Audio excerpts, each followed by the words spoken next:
श्री कृष्ण, राधे राधे। प्यारे भक्तगणों, आज आप सभी श्रवण करेंगे चैत्र महीने की प्रथम रविवार की व्रत कथा। चैत्र महीने की रविवार, होली या शीतला सप्तमी के बाद जो भी रविवार आए उस दिन सूरज जी की पूजा पीपल के नीचे करनी चाहिए। पूजा में जो रॉट बनाया जाता है उस रॉट के बीचों बीच थोड़ा सा छेद अवश्य रखें सूर्य भगवान को देखने के लिए। शक्कर नहीं डालना चाहिए। हल्दी, कुमकुम, मेहंदी, लच्छा, पैसा, कच्चा सूत, गेहूं, धूप आदि, पुष्प, आटे के कच्चे फल साथ हल्दी डाले हुए वह जल का कलश पूजा में ले। पूजा करने के बाद कसुबल और रोठ में से सूरज जी को देखते हुए 7 बार अर्घ देना चाहिए। सूरज रोठा के उजरन में 8 औरतें एवं 1 साठिया जिमाते हैं और कल्पना कलपते हैं। इस दिन एक रोठा पूरा स्वयं ही खाए, जूठा ना छोड़े और ना किसी को उसमें से खाने को दे। अब आइए श्रवण करते हैं चैत्र महीने की सूर्य नारायण की व्रत कथा। कथा को श्रद्धा से प्रसन्नचित मन से पूरा अवश्य सुनिए। आपकी सभी मनोकामना शीघ्र ही पूर्ण होगी। प्रेम से बोलिए सूर्य नारायण की जय। एक समय की बात है, एक गांव में माँ बेटी थी। माँ गाय चराने जाती। चैत्र का महीना आया, सूरज रोठा का रविवार आया। माँ ने बेटी से कहा, बेटी आज तेरे व मेरे लिए 2 रोट बना ले, मैं गाय चरा कर आती हूँ, फिर तू और मैं दोनों पूजा करेंगे।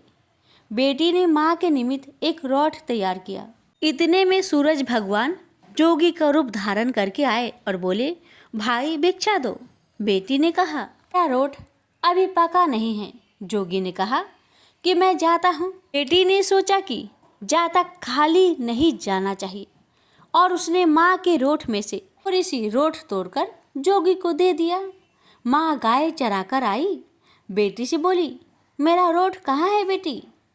खंडित रोट देखकर माँ बावली हो गई। कहने लगी, घी रोठो दे, रोठा माइली करो दे। कहती नगर में घूमने लगी। बेटी डर के मारे पीपल के झाड़ पर बैठ गई। 3-4 दिन निकले, बेटी भूखी प्यासी बैठी रही।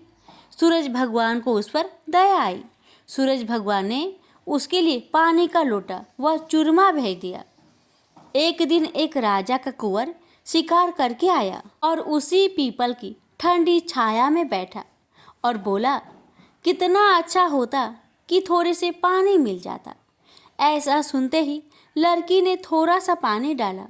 राजा की कुंवर ने कहा, मुझे बहुत भूख लगी है, खाने को दे तो अच्छा होगा। लड़की ने ऊपर से चूरमा डाला। कुंवर की भूख प्यास मिट गई। यह विचार करने लगा कि यहाँ कोई है। ये सोचकर राजा ने अपने सिपाही को पीपल के पेड़ पर खोज करने भेजा। उन्होंने सब जगह देखा, उन्हें कुछ नहीं मिला। तो राजा का कुंवर खुद ऊपर चढ़ा और ढूंढा तो वो लड़की मिली। राजकुंवर ने कहा कि तू कौन है। जब लड़की ने अपनी कहानी सुनाई, राजा के कुंवर ने कहा, मेरे साथ शादी करोगी। लड़की बोली, आप तो नगर के राजा हैं, मैं गरीब व अनाथ लड़की हूँ, मेरा कोई नहीं है। राजा जी माने नहीं। गाजे बाजे के साथ उस कन्या को पीपल के नीचे ब्याह कर घर ले गए।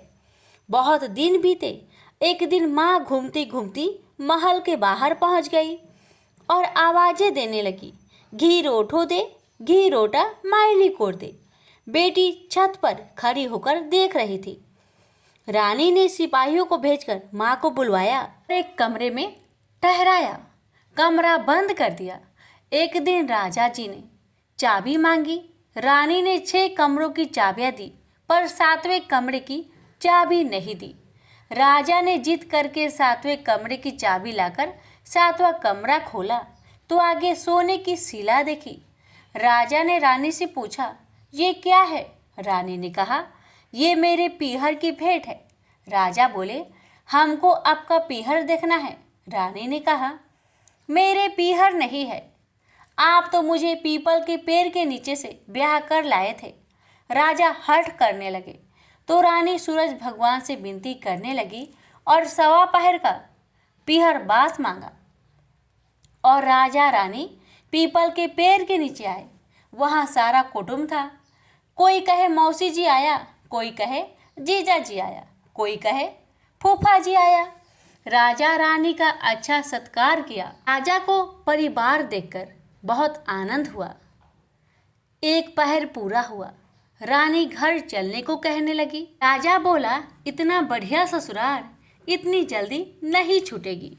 अब तो रानी कुंवर को चिकोटी काटने लगी, उसे रुलाने लगी और कहा कि मेरे तो कुंवर रो रहा है, आप राजा जी जल्दी चलो। राजा रानी को पीहर वाले ने खूब दिया और विदा किया। जल्दी में राजा जी अपने पैरों की मोचरी व घोड़ी की ताजना वहीं भूल गए। थोड़ा आगे जाते ही राजा को याद आया तो सिपाहियों से कहा कि रथ वापस घुमाओ, मेरी घोड़ी का ताजना और मेरे पैरों की मोचरी वहीं रह गई है। रानी कहने लगी कि इतनी सी चीज के लिए पीछे वापस क्यों जाते हो? इतना धन उन्होंने दिया है। राजा ने एक नहीं सुनी। पीपल के नीचे गए और देखा कि वहाँ राजा जी का सामान पड़ा है। पत्ते उड़ रहे हैं पर कोई परिवार वैभव नहीं है। राजा बोले, रानी ये सब क्या है? रानी बोली, मैंने सूरज भगवान से सवा पहर का पीहर बास मांगा। मेरी तो एक माँ है जिसका रोठा खंडित होने से वो पागल हो गई है। घूमते घूमते महल के नीचे आई तो मैंने उसे बुलाकर कमरे में बंद कर दिया। उसकी सोने की शिला हो गई। इतना सुनते ही राजा ने नगर में ढिंढोरा पिटवाया कि चैत्र के किसी भी रविवार को पीहर बासे के लिए सूरज जी का व्रत करना चाहिए। जैसे सूरज भगवान ने रानी पर प्रसन्न हो उसे पीहर बासा दिया, वैसे सब पर सूरज भगवान कृपा करे। खोटी की खरी, अधूरी की पूरी, सूरज भगवान की जय। भक्तगणों, अगर आप चैत्र महीने की सूर्य नारायण के रोठ वाला व्रत करते हैं तो इस कथा को श्रवण करने के बाद गणेश भगवान की कथा का श्रवण अवश्य कीजिएगा। पौराणिक कथा के अनुसार एक बार गणेश जी तपस्या कर रहे थे। तभी वहाँ से तुलसी जी गुजरी और गणपति के रूप, रंग और भक्ति को देखकर उन पर मोहित हो गई और उनके सामने विवाह का प्रस्ताव रख दिया। लेकिन गणेश जी ने खुद को ब्रह्मचारी बताते हुए तुलसी जी का विवाह प्रस्ताव ठुकरा दिया, जिससे क्रोधित होकर तुलसी जी ने गणेश जी को श्राप दिया कि तुम्हारे 2 विवाह होंगे। गणेश जी का मुख 2 दांतों के साथ शोभायमान होता था, परंतु एक बार भगवान परशुराम ने क्रोधवश उनका एक दांत फरसे से काट दिया था, जिस कारण से गणेश जी एक दंत या वक्रतुंड कहलाने लगे। लेकिन उनके इसी एक दांत और लंबोदर रूप के कारण कोई उनसे विवाह करने को तैयार नहीं होता था। इससे रुष्ट होकर गणपति अपनी सवारी मूषक की सहायता से दूसरे देवताओं के विवाह में बाधा पहुंचाने लगे। सभी देवताओं ने अपनी समस्या जाकर ब्रह्मा जी से कही। ब्रह्मा जी ने सभी देवताओं और गणेश जी की समस्या का समाधान निकालने के लिए अपनी 2 पुत्रियों रिद्धि और सिद्धि को गणेश जी के पास शिक्षा ग्रहण करने के लिए भेज दिया। जब भी गणेश जी किसी देवता के विवाह में बाधा पहुंचाने जाने वाले होते, उसी समय रिद्धि और सिद्धि उनसे कोई प्रश्न पूछ देती, जिससे उनका ध्यान बढ़ जाता और उधर देवताओं का विवाह निर्विघ्न संपन्न होने लगा। गणेश जी को जब इसका आभास हुआ तो वे रिद्धि और सिद्धि को श्राप देने लगे। तभी अचानक ब्रह्मा जी ने रिद्धि और सिद्धि से उनके विवाह का प्रस्ताव रख दिया, जिसके लिए गणेश जी तुरंत मान गए और उनकी स्वीकृति के एक साथ रिद्धि और सिद्धि से उनका विवाह संपन्न हुआ, जिनसे इन्हें शुभ और लाभ 2 पुत्र की प्राप्ति हुई। प्रेम से बोलिए गणेश महाराज की जय, रिद्धि सिद्धि माता की जय। एक बार गणेश जी ने पृथ्वी के मनुष्य की परीक्षा लेने का विचार किया। वे अपना रूप बदलकर पृथ्वी पर भ्रमण करने लगे। उन्होंने एक बालक का रूप बना लिया। एक हाथ में 1 चम्मच में दूध ले लिया और दूसरे हाथ में 1 चुटकी चावल ले लिए और गली गली घूमने लगे। साथ ही साथ आवाज लगाते चल रहे थे, कोई मेरे लिए खीर बना दे, कोई मेरे लिए खीर बना दे। कोई भी उन पर ध्यान नहीं दे रहा था, बल्कि लोग उन पर हंस रहे थे। वे लगातार एक गांव के बाद दूसरे गांव इसी तरह चक्कर लगाते हुए पुकारते रहे, पर कोई खीर बनाने के लिए तैयार नहीं था। सुबह से शाम हो गई, गणेश जी लगातार घूमते रहे। एक बुढ़िया थी, शाम के वक्त अपनी झोपड़ी के बाहर बैठी हुई थी। तभी गणेश जी वहां से पुकारते हुए निकले कि कोई मेरी खीर बना दे, कोई मेरी खीर बना दे। बुढ़िया बहुत कोमल हृदय वाली स्त्री थी। उसने कहा, बेटा मैं तेरी खीर बना देती हूँ। गणेश जी ने कहा, माई अपने घर में से दूध और चावल लेने के लिए बर्तन ले आओ। बुढ़िया एक कटोरी लेकर जब झोपड़ी के बाहर आई तो गणेश जी ने कहा, अपने घर का सबसे बड़ा बर्तन लेकर आओ। बुढ़िया को थोड़ी झुलझुलाहट हुई, पर उसने कहा, चलो बच्चे का मन रख लेती हूँ। और अंदर जाकर वह अपने घर का सबसे बड़ा पतीला लेकर बाहर आई। गणेश जी ने चम्मच से पतीले में दूध उड़ेलना शुरू किया। तब बुढ़िया के आश्चर्य की सीमा ना रही जब उसने देखा दूध से पूरा पतीला भर गया है। एक के बाद एक वह बर्तन झोपड़ी से बाहर लाती गई और उसमें गणेश जी दूध भरते चले गए। इस तरह से घर के सारे बर्तन दूध से लबालब भर गए।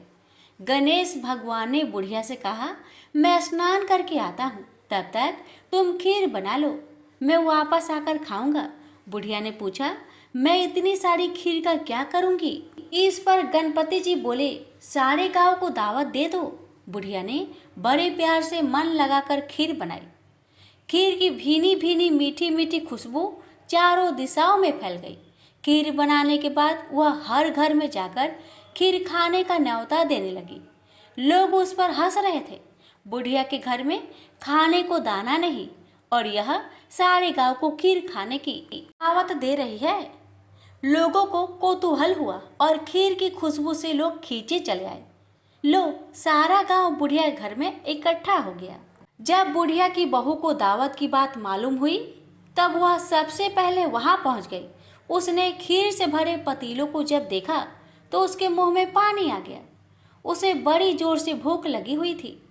उसने एक कटोरी खीर निकाली और दरवाजे के पीछे बैठकर खाने को तैयार करने लगी। इसी बीच एक छींटा गिर गया और गणपति जी का भोग लग गया और वो प्रसन्न हो गए। अब पूरे गांव को खाने की दावत देकर बुढ़िया वापस अपने घर आई। उसने देखा बालक वापस आ गया था। बुढ़िया ने कहा, बेटा खीर तैयार है, भोग लगा लो।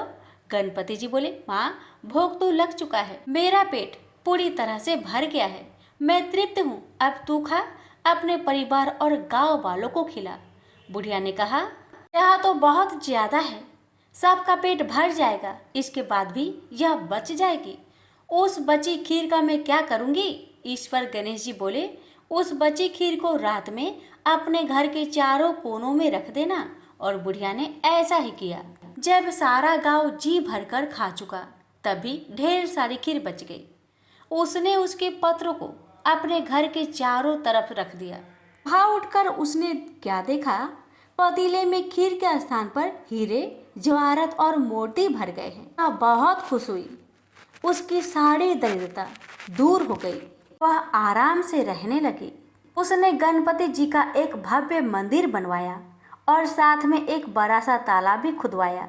इस तरह उसका नाम दूर दूर तक प्रसिद्ध हो गया। उस जगह वार्षिक मेले लगने लगे। लोग गणेश जी की कृपा प्राप्त करने के लिए उस स्थान पर पूजा करने और मान्यताएं मानने के लिए आने लगे। गणेश जी सबकी मनोकामनाएं को पूरी करने लगे। प्रेम से बोलिए गणेश भगवान की जय। कथा। एक बुढ़िया माई थी, मिट्टी के गणेश जी की पूजा करती थी। रोज बनाए रोज गल जाए। एक सेठ का मकान बन रहा था। वो बोली, पत्थर का गणेश बना दो। मिस्त्री बोले, जितने हम तेरा पत्थर का गणेश करेंगे उतने में अपनी दीवार ना चिनेंगे। बुढ़िया बोली, राम करे तुम्हारी दीवार टेढ़ी हो जाए। अब उनकी दीवार टेढ़ी हो गई। वो चीने और ढा देवे, चीने और ढा देवे।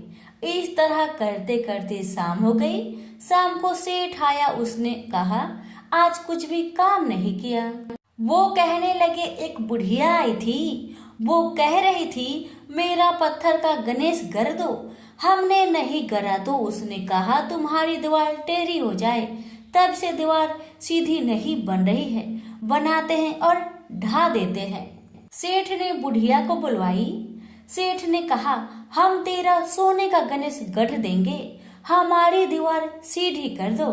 सेठ ने बुढ़िया को सोने का गणेश गढ़ दिया। सेठ की दीवार सीधी हो गई। जैसे सेठ की दीवार सीधी की वैसे सबकी करना। कहानी कहने वाले, सुनने वाले, हुक्कार भरने वाले सभी पर अपनी कृपा सदा बनाए रखना। प्रेम से बोलिए गजानंद भगवान की जय। किसी गांव में एक बूढ़ी माई रहती थी। वह बहुत गरीब थी और आंखों से अंधी भी थी। उसका एक बेटा और बहू थी। वह बुढ़िया सदैव गणेश महाराज की पूजा किया करती थी। एक दिन गणेश भगवान उसकी श्रद्धा भक्ति को देखकर बहुत प्रसन्न हुए। गणेश भगवान ने सोचा ये बुढ़िया माई तो आंखों से अंधी है, फिर भी मेरी पूजा पाठ कितना श्रद्धा के साथ करती है, इसलिए मुझे इसके लिए कुछ करना चाहिए। इतना ही सोचकर गणेश जी उस बुढ़िया माई के सामने प्रकट होकर बोले, बुढ़िया माई तू जो चाहे सो मुझसे मांग ले, मैं तुझसे बहुत प्रसन्न हूँ। बुढ़िया माई हाथ जोड़कर गणेश महाराज से बोली, हे भगवान मुझे तो कुछ मांगना ही नहीं आता, तो मैं कैसे मांगू और क्या मांगू, आप ही मुझे बताए। बूढ़ी माई की बातें सुन गणेश महाराज कहने लगे, माई तू अपने बेटे बहू से पूछकर कुछ मांग लेना। तब बूढ़ी माई ने अपने बेटे से कहा, बेटा गणेश जी कहते हैं कि तू कुछ मांग ले, तो तुम बताओ बेटा मैं क्या मांगू।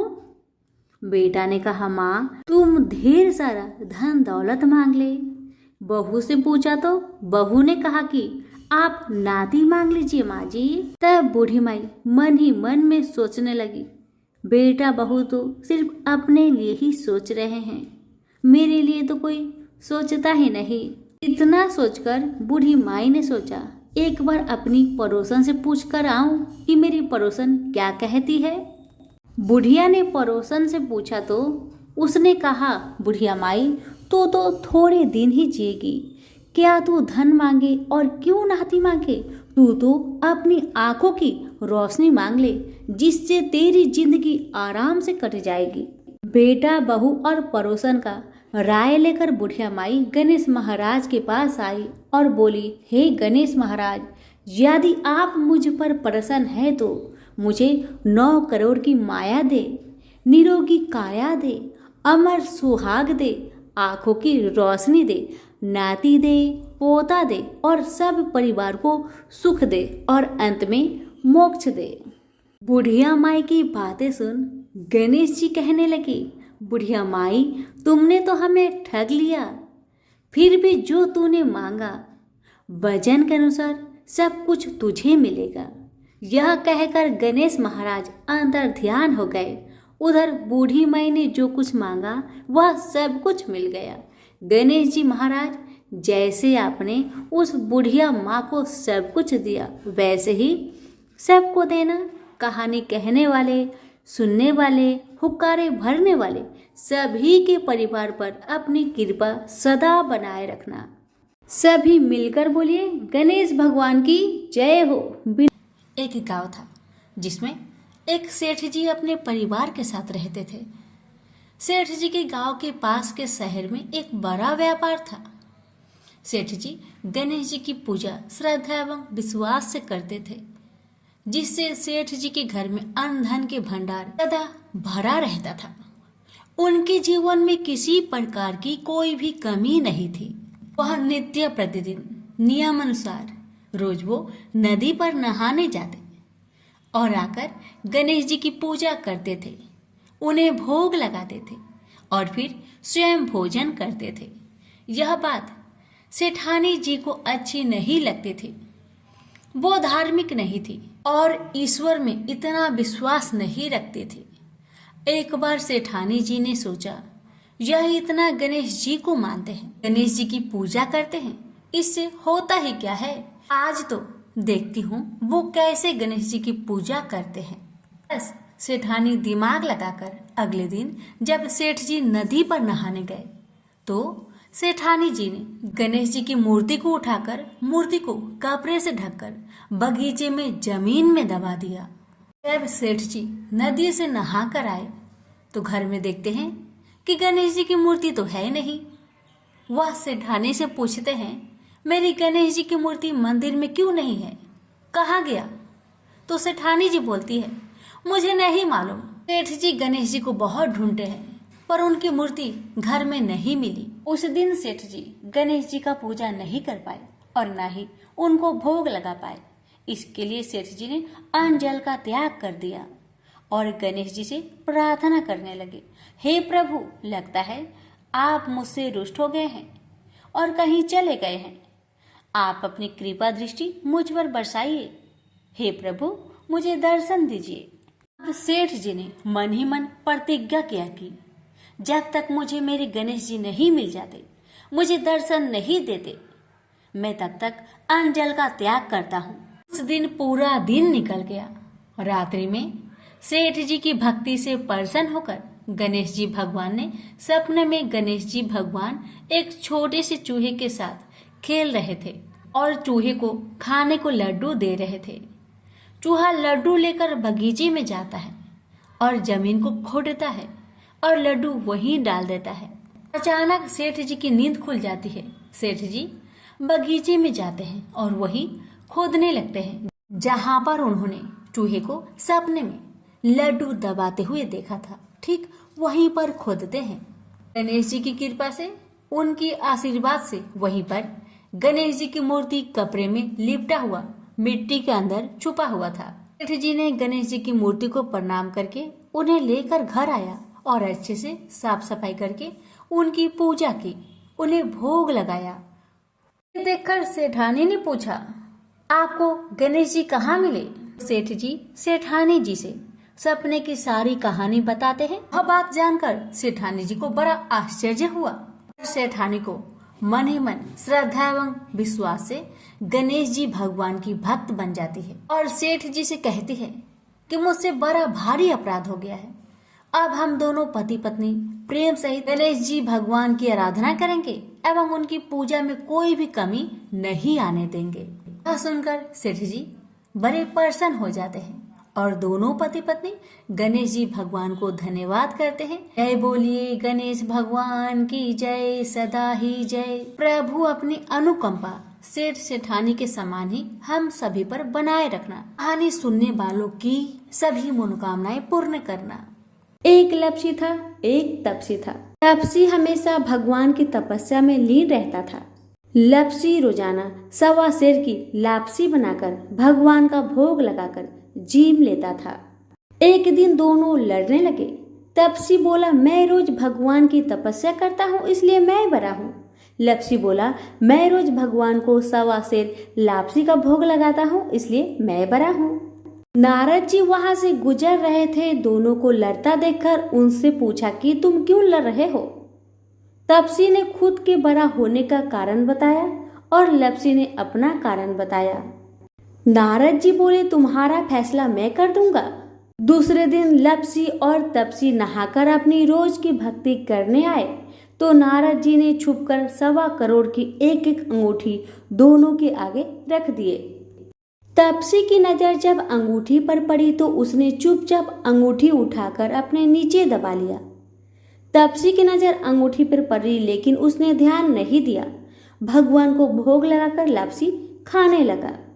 नारद जी सामने आए तो दोनों से पूछा कि कौन बड़ा है, तो नारद जी ने तपसी से खड़ा होने को कहा। वो खड़ा हुआ तो उसके नीचे दबी अंगूठी दिखाई पड़ी। नारद जी ने तपसी से कहा, तपस्या करने के बाद भी तुम्हारी चोरी करने की आदत नहीं गई, इसलिए लपसी बड़ा है और तुम्हें तुम्हारी तपस्या का कोई भी फल नहीं मिलेगा। तपसी शर्मिंदा होकर माफी मांगने लगा। उसने नारद जी से पूछा, मुझे मेरी तपस्या का फल कैसे मिलेगा? नारद जी ने कहा, यदि कोई गाय और कुत्ते की रोटी नहीं बनाएगा तो फल तुझे मिलेगा।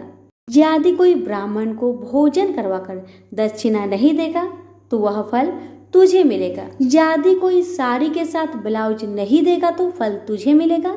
यदि कोई दिए से दिया जलाएगा तो फल तुझे मिलेगा। यदि कोई सारी कहानी सुने लेकिन तुम्हारी कहानी नहीं सुने तो फल तुझे मिलेगा। उसी दिन से हर व्रत कथा कहानी के साथ लप्सी तप्सी की कहानी भी सुनी और कही जाती है। प्रेम से बोलिए लक्ष्मी नारायण की जय।